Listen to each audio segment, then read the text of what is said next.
Guadalupe, by far the biggest and fastest mass conversion of an entire people, millions, to the Catholic faith in history, in the 1500s no less, with no electricity, no phones, no cars, and extremely few actually seeing Juan Diego's now famous tilma.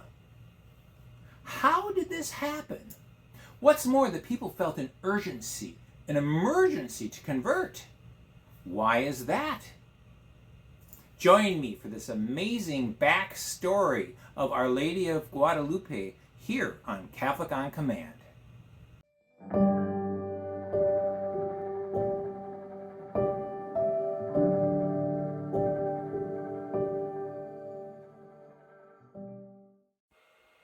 There's some fascinating information that has come out about the Guadalupe story in a new book called Guadalupe and the Flower World Prophecy: How God Prepared the Americas for Conversion Before the Lady Appeared. It's written by Joseph Julian Gonzalez and Monique Gonzalez. And one of the things that they talk about is that at the time of Juan Diego, there were a lot of cultural traditions that the indigenous people practiced, and Juan Diego was one of them. And growing up, he would have learned what are called song poems. They're different poems or songs that were shared between one generation to the next, and he would have learned it from his grandfather, and he would have passed it on to his own children, and it would have been known throughout all of the indigenous people of Mexico at that time. And one particular song poem is of interest, and the song poem goes something like this.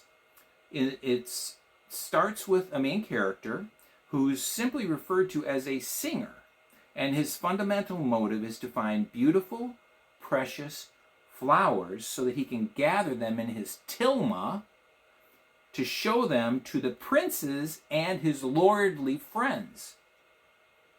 So he wonders where can he gather these beautiful, holy, fragrant flowers.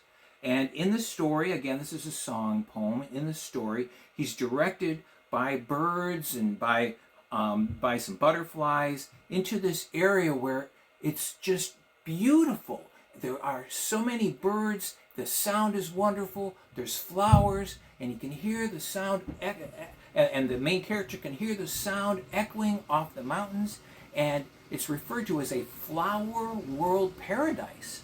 And so he's directed to pick up flowers, and he picks them up and he puts them in his tilma, and then he later finds out in the story that he didn't actually find the flowers, and he didn't actually put them in the tilma, and that he actually, at the end, wasn't found worthy. The flower world was only a glimpse. So it turns into this sad poem song. It's a horrible lament. He was not worthy. He did not actually find the flowers. So this is the poem song that's getting perpetuated year after year through all the people. And what's interesting is that this has a direct relationship to the Guadalupe story. There was a priest, actually, that about the time, a little bit, it was after Juan Diego and what happened with Our Lady of Guadalupe, that after this time there was a priest who wrote a book in the same language that Juan Diego spoke, and the book basically disappeared for centuries. It was found again in the 20th century, but this book talks about a Guadalupe story according to it's called the Nican Mapoa. And this is recent historical research of the Guadalupe story, which is probably a much more accurate Guadalupe story. So in this story, as told by this priest, what happened was that at dawn's light on a Saturday morning in early December 1531, an elderly indigenous man named Juan Diego was walking the 13 miles south to attend Mass at the parish church. As he passed by the hill of Tepeyac, he heard sweet music coming from its summit, quote, like the song of many precious birds, end quote. And Juan Diego asked himself, quote, by any chance am I worthy of what I hear, end quote. And Juan Diego went on, where am I? Where do I find myself? Is it possible that I am in the place our ancient ancestors, our grandparents told about, in the land of the flowers, in the land of corn, of our flesh, of our sustenance, the flower world paradise, possibly in the land of heaven? And after this, guess what happens? A voice called him up. A beautiful woman, the Blessed Mother. And we know what happens from there. He finds the flowers, the precious flowers which are out of season.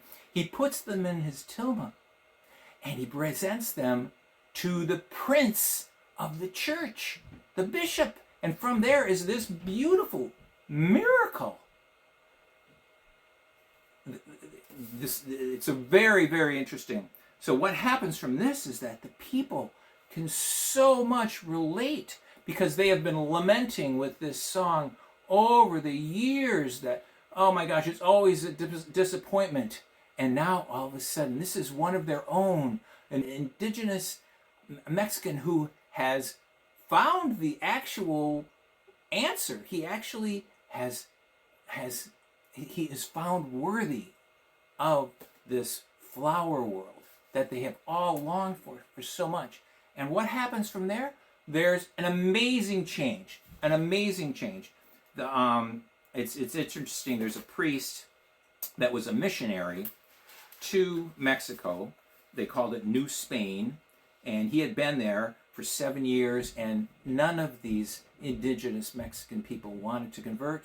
They really wanted nothing to do with him. If they were at best indifferent, if not openly hostile to the missionaries' attempt to evangelize them. And then suddenly, as if by a miracle, with what happened with Juan Diego, they began coming to him and his fellow missionaries in droves, begging, crying, and desperately pleading for baptism.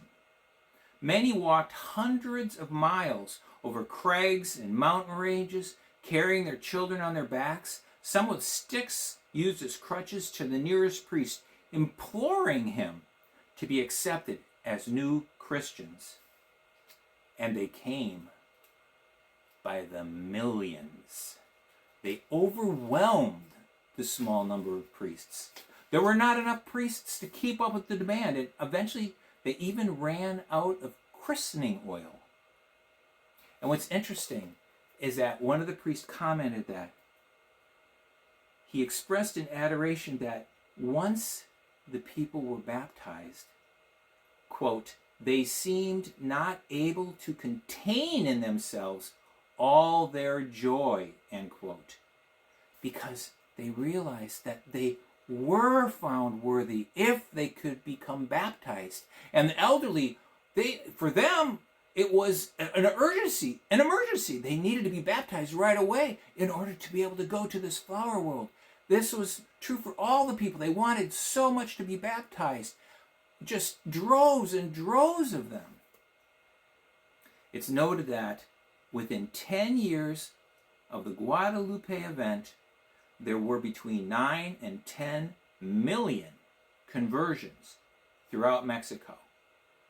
The Christian conversion of the indigenous of New Spain of Mexico from 1531 to 1541 is considered the single largest conversion event in history. So the authors, and they even noted this in their subtitle in the book, they noted how God prepared the Americas for conversion before the Lady appeared by this poem song that all of the natives knew. But obviously God knew about the poem song and knew what kind of effect it would have.